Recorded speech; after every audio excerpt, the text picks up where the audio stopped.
दूसरा था, भाई तुम दिल्ली से आ रहे हो, हमारी अमुक सामग्री लेते आना, तुम्हारी इच्छाओं की पूर्ति तो हो रही है, आप गए नहीं हो। वो लेके आएगा सामान, रास्ते में गिरेगा, उठेगा, क्लेश होगा, जीवों की हिंसा होगी, तुम्हारी इच्छाओं की पूर्ति, वाहन चल के आ रहे हैं, उनके नीचे जीव मरेंगे। ओह, इतना सोचा भदौरिया जी? नहीं सोचा ना मित्र। जहां ये सोचा जा रहा हो कि वाहन में आएंगे तो उसके नीचे जीव मरेंगे, वो मित्र दूसरे के हाथ पर गाल पर चांटा कैसे मार सकता है जिसको इतनी करुणा भरी हो? ये है जैन दर्शन के श्रावक की चर्या। आन्यन प्रेस प्रयोग, अथवा कोई जीव कहीं जो पुरुष जा रहा था उससे कह दिया ये लेते जाओ, वो दे देना उनको। शुभ नहीं जा रहा है, दूसरे को भेज दिया, ऐसा काम कर लेना। प्रेस प्रयोग भेज करके आपने किया। शब्दानुपात, इसका तो क्या कहना। हे भगवान, हे कलयुग, महावृत्ति अनुवृत्ति, ये ब्रह्मचारी भाई लोग, निक्कू पिक्कू, क्या नाम तुम्हारा? पिंकू, खड़े हो जाओ। सही में तुम घर छोड़ दिया है? पक्का? मोबाइल छोड़ा कि नहीं है मोबाइल? बेटा आज शाम को घर भिजवा देना है। माता पिता से कहना मुझे त्यागी रहने दो। ये मोबाइल के अंदर बेटा कोई त्याग का पालन नहीं होता, ठीक है? जितने सच्चे ब्रह्मचारी होंगे वे सब मोबाइल छोड़ देंगे, और ढोंगी होंगे वे सब मोबाइल रखे रहेंगे। ठीक है बेटा, तू चिंता मत करना। पिताजी को मिलना होगा, स्वयं चले आएंगे, समाचार ले लेंगे। लेकिन नियम क्या है? बोले मेरा चातुमा चल रहा है भिंड में, वो खबरें ले रहे हैं अमेरिका की, रूस की, वो कहाँ कहाँ की पूरे समाचार चल रहे हैं। है मित्र, भक्तों को वहीं से आशीर्वाद चल रहे हैं, तंत्र मन चल रहे हैं। आखिर में शब्द के द्वारा भी तो हिंसा होती है। शब्दानुपात, ठीक है? पक्का? ठीक, बैठ जाओ, कर लो कार्य सर। टेंशन तो नहीं हो गया? चिंता नहीं करना, चमकना है तो जैसा कहें वैसा करोगे तो चमक जाओगे बेटा। और जो लोग मालूम ऐसे भी जीव हैं, मेरे पास कह देंगे नहीं है नहीं है, और दूसरे के बैग में डाल दिया, और छुप छुप के फिर करेंगे। ऐसा नहीं करना बेटा। कम से कम कोटि कोटि जीवों की रक्षा हो गई। मोबाइल की तरंगों से मधुमक्खियां, बर्रैयां ये मर रही हैं, और लोगों को कैंसर भी हो रहे हैं, हृदय की धड़कन भी बढ़ रही है। यहाँ रखा रहता ना, एक आदमी का मोबाइल फट गया सो पूरा जल गया बेचारा है। तो ये तरंगे जो वरगड़ा है, जिसको जैन आगम वरगड़ा शब्द का प्रयोग करता है, तरंगे चल रही ना, वे तरंगे कितना कष्ट देती है। यदि आप अनुभव कर लेना आज ही राजेश भाई, प्रकाश करके सामायिक करना, वो अंधकार में सामायिक करना। मित्र, प्रकाश में हलचल होगी, शांति नहीं मिलेगी, वो अंधेरे में बैठे हुए शांति मिलेगी। जब अचानक लाइट चली जाए ना तो सिटी में कितनी शांति होती है, होती कि नहीं? ओहो, तुम आदी हो गए हो। ये पंखे, ये कूलर, ये तो सब बुद्धि को भ्रष्ट करने के यंत्र हैं। आइए, शब्दानुपात तो मतलब आपका नियम है कि मैं बाहर नहीं जाऊंगा, परंतु ऐसा भी नहीं मैं इस कमरे के बाहर नहीं जाऊंगा। माँ, अब कमरे के बाहर नहीं जाएंगे, अब वहीं भूख रही भूत जैसे अरे क्या हूं कर रही हो? नियम का लिया तो अच्छे से पालन करो, बेंतरो क्या? ठीक बेटा, सबसे क्या जो हूके क्या है, बेंतरी बनना पड़े, बेंतरी, इसलिए बिल्कुल नहीं हूकना। रूपान पाप, अब कोई सामग्री चाहिए, सामने वाला समझ नहीं पा रहा है, सो चेहरा दिखा रहा है। तो आजकल मोबाइल पे तो रूपानुपात भी होने लग गया है, सब चेहरे दिखाते हैं और साधुओं की सामयिक और भंग करते हैं। रूपानुपात, पुद्गल छेपा, और मालूम अब रबसेन ज्ञानी जीव उसने मोल ले लिया और नियम भी ले लिया कि भाई इस कमरे से बाहर नहीं जाऊंगा, और सामग्री रखी दूर दिख रही है, वो सामने वाला समझ नहीं पा रहा, उसने उठाया पत्थर एक, उठा ला, उठा के लोड़ा मारा। ये क्या ना, पुद्गल छेपा, यानी ऐसा भी नहीं करना। सुन रहे ना, आपको आनंद भी आ रहा, लेकिन जो पालन करेंगे तो और आनंद आएगा। सुनने में आनंद आ रहा है ना, पुद्गल छेपा। इतनी सब बातें लिख दी हमारे आचार्यों ने। ये 5 अतिचार हैं किसके? देशव्रत के। कंदर्प कोत्कुच मोकरिय समीक्षा करो भोग पर भोग अनर्दक ज्ञानी।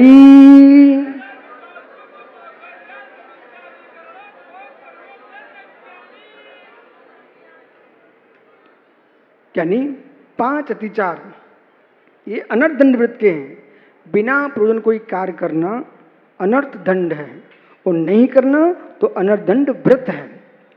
अब व्रत तो ले लिया था, लेकिन कंदर्प सुनो, विवाह त्यागी वृत्तियों, हर जगह शिष्टता का व्यवहार हो। हम व्रती हैं, कोई जोकर नहीं है। जोकर समझते हैं आप लोग? पहले ये टीवी वगैरह कम थी तो नौटंकी होती थी, नौटंकी। और हर विवाह शादी में नौटंकी होती थी। उसमें एक होता था जोकर। वो कभी आधा चश्मा लगा के आ जाए, तो कभी कुछ करके आए, मतलब लोग हंसें। उसका क्या काम था? जैसे मन वैसे लोगों को हंसना चाहिए। वो जोकर का काम ये होता था। भैया तुम साधु हो, व्रती हो, कोई जोकर नहीं हो। बोले ऐसी बातें छेड़ना जैसे मंगल यात्रा, क्या कौन सी आनंद यात्रा हो जाए। अरे भाई सुनो, आनंद यात्रा नहीं हो रही है, तुम सामायिक करो, प्रतिगण करो, स्वाध्याय करो, ये आनंद यात्रा है। अच्छे प्रवचन करो। को कंदर्प, राग भरी, हास्य मिश्रित असभ्य वचन बोलना, ये कंदर्प है।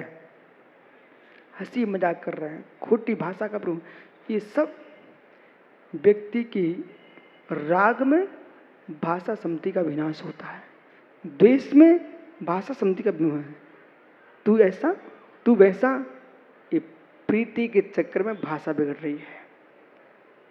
क्यों रे, काय रे, ओहो त्यागी वृत्ति हो, क्यों रे काय रे भाषा नहीं चलती है भाई। ये साधुओं की भाषा नहीं होती है। न्यायालय की भाषा अलग होती है, विद्यालय की भाषा अलग होती है। जब वे भाषा सीख सकते वहाँ के लोग, ये तो व्रतियों की भाषा है। यहाँ सत्य व्रत है, सत्य अनुव्रत है, सत्य महाव्रत है, भाषा सम्मति है, सत्य धर्म है, वचन गुप्ती है। कितने प्रकार से आपको बांध के रखा है आपकी भाषा में। मित्र पंडित दौलत राम ने कितनी सुंदर बात लिखी है। जिनके वचन मुख चंद्र थे अमृत झरा। जब साधु बोले तो मित्र जैसे चांदमा की चंद्र की चांदनी क्या आनंद देती है, पूर्णिमा का चांद, ऐसे साधु के श्री मुख से निकले वचन मित्र अमृत जैसे लगे। ये साधु के वचन हैं, अमृत जैसे लगे। कभी हास्य मिश्रित वचन नहीं बोलना, बोलते हैं तो अतिचार, कोत्कुच्च, ओह असभ्य वचन भी बोल रहा है, और शरीर से कुचेष्टा कर, कोई चोटियां ले रहा है, कहीं कुछ कर रहा है, कुछ, ये कोत्कुच्च है, ये नहीं करना। बगल में बैठे सचिन और गुन्नू ने धीरे से तुम्हारी चोटी ले ली। नहीं बेटा। बोले क्या कर रहे थे? हम तो मजाक कर रहे थे। नहीं, जहाँ तुमने चोटी ली, क्यों? तुमने वहाँ मार्जन किया था, पसीने में जीव पंचेंद्री सम्मूर्छन मनुष्य थे बेटा। तुमने जैसे दबाया कि जीव सब मर गए। अब बोलो तस्मिच्छामि दुक्कडम।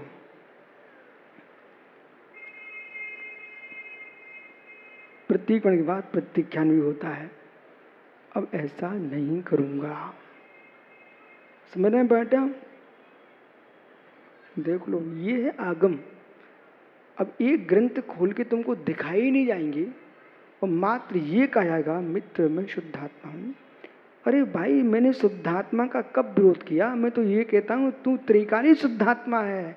लेकिन बेटा शक्ति रूप परमात्मा हो, प्रकट करना चाहती हो इस विधि से निकलना ही पड़ेगा। गन्ने में शक्कर है, गन्ने में शक्कर है, इसमें कोई शंका नहीं है। गुड़ भी है, मिश्री भी है, कोई शंका मत करना। लेकिन कारखाने भी देख के मैं आया हूँ, पूरे महाराष्ट्र में बहुत कारखाने गन्ने, आपके डबरा में। तो मित्र, गन्ना खेत में रख खड़ा है, उसमें शक्कर है, कौन मना कर रहा है? लेकिन उसकी शक्कर से चाशनी नहीं बन सकती है। पहले कारखाने में जाना पड़ेगा और पूरी विधि से पिल के आना पड़ेगा। और मालूम ऐसे ऐसे कारखाने हैं, इधर से गन्ना जाता है, उधर सीधी सीधी बोरियां भरी जाती हैं। देखा कभी? सीधी सीधी बोरी भरती है, मनुष्य का हाथ ही नहीं लगता। और सिलने की मशीन भी रखी वहीं पर, वहीं सिल करके और डायरेक्ट ट्रकों में जा रही हैं। तो मित्र, गन्ने में शक्कर कोई टेंशन मत लो, लेकिन निकलेगी तभी जब पूरी विधि होगी। ऐसे प्रत्येक आत्मा में भगवान है, पर प्रकट तभी होगा जब पूरी विधि होगी। और विधि ये है, मोक्षर्य, बिना प्रयोजन के। बेटा मैं कह रहा हूं इसलिए मत सुनना। यदि तुम्हारे भीतर किंचित भी आत्महित निहित हो तो अब सोचना। अरबपति खरबपति भी, दादा प्रकाश चंद जी, आरोन मित्र, खूब तुम्हारे घर में घड़ा के घड़ा भरे रखे हैं, तब भी दान भी देते तो सोच के देते हो। भैया नाती पोता भी हैं, भोजन भी करते तो सोच के ही करते हो। भाई कल को भी ध्यान रखना है। अरबपति खरबपति आदमी भी पैसे का प्रयोग विवेक से करता है। बात सत्य है क्या? सत्य है। तो मित्र, इन सारे ज्ञानियों से कह दो, वचन बल मिला है, अपन अरबपति खरबपति हैं। वो एक इंद्रिय वृक्ष से पूछ लो, कौन कुल्हाड़ी मार रहा है, बेचारा रो के बता भी नहीं सकता किसी को। वचन मिला, मिला है वचन बल, इसका दुरुपयोग मत करो। जैसे घर में जुगत से पैसा का प्रयोग करते हो, ऐसे जुगत से वचनों का प्रयोग करो। व्यर्थ में बकवाद मत करो। विराजो, आप तो वैसे ही कम बोलते हो। वो तो मैं इनको समझा रहा था कि जो बोलते रहते हैं। पंकज सुना नहीं मित्र?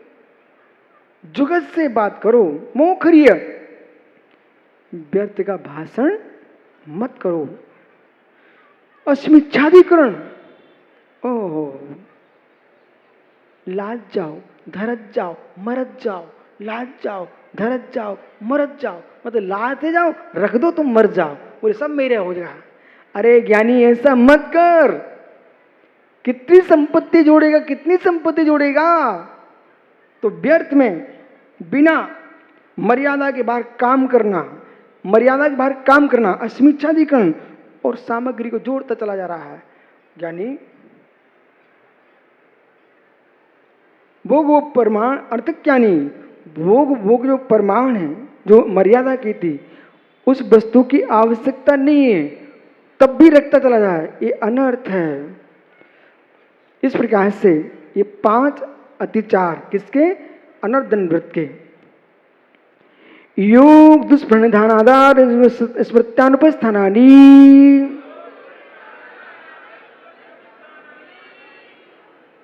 ये 5 अतिचार हैं सामायिक के, नियम है सामायिक का।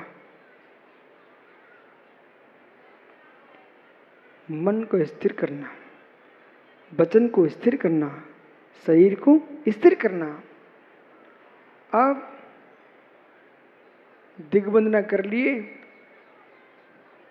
चारों तरफ देख रहा है, झांक रहा है, इधर उधर खूंक रहा, खकार रहा है। अरे मित्र, शरीर डुला रहा है, शरीर का काय दुष्प्रधान कर, मन में खोटे विचार ला रहा है, मन का दुष्प्रधान, और वचन भी बोल देता है। सामायिक में मौन होना चाहिए था ना, बोल गया तो वचन का दुष्प्रधान और स्मृत्यानुपस्थानी, अनादर। क्या करूं, अच्छा फंस गया, दिन में 3-3 बार एक बैठना पड़ता है। हे भगवान, अरे ध्यान साधना में उत्साह होना चाहिए। बालकों, बेटा सुबह से भी तुमको यहाँ आना पड़ता है, शाम को भी सामय करना पड़ता है। सम्मान के साथ करोगे ना तो आनंद आएगा, कर्म की इंद्रिया होगी। अब तुमने सोचा मुझे नहीं था मालूम कि विशुद्ध सागर ऐसे पेरेंगे कि दिन भर ऐसे लगाए रहते जैसे किसान बैल जोत रहा हो। बेटा ऐसा सोचेंगे ना तो तुम्हारा समय भी गया, साधना भी कर रहे थे लेकिन भाव खोटे हो गए, तो जो निर्जना होने वाली थी वो भी गई। इसलिए अब क्या करोगे? उत्साह के साथ आए हैं तो अच्छा काम करके जाएंगे ना। ये सामायिक व्रत के तो अनादर करना, जो पाठ दिए थे उनको भूल जाना। ये 5 अतिचार हैं सामायिक व्रत के, पूरे पाठ करने का। अप्रत्यवेशता प्रमाणस्तु सर्वदान दान संसर्ग प्रक्रमणादर स्मृत्यानुपस्थानानि।